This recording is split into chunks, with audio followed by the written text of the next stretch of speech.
Hi, I'm Dr. Tracy Larson with this week's Monday Motivation from Thrive. Today I'm talking about flours and the different options we have to use besides all-purpose flour, which is a staple in the American kitchen.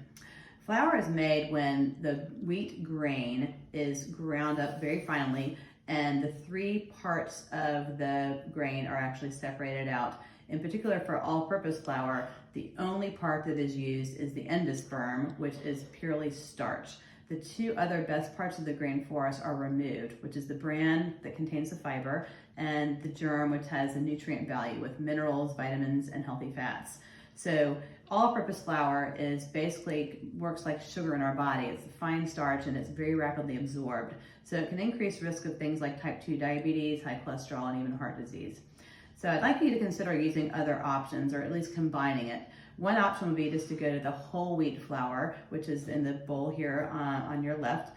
This has all three parts of the grain. It has the starch, but also the fiber and the nutrient value.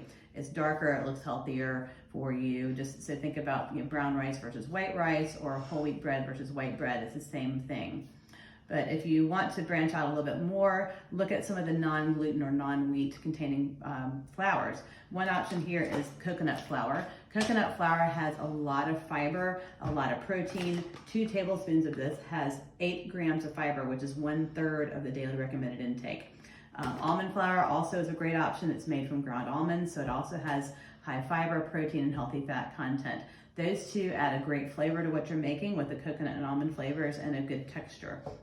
There is soy flour, buckwheat flour, there's rice flour, arrowroot starch, which is mainly used for thickening sauces. It's a good alternative to cornstarch. Chickpea flour, there are a lot of others in the grocery store that you can use.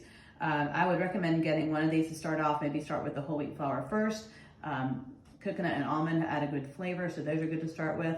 On the back of the packages, they often have just explanations of how to use them, how to combine them, and recipes as well. So you'll add a little bit of nutrient value to some of the treats you're making over the holidays. Try to experiment with this next time you go to the grocery store.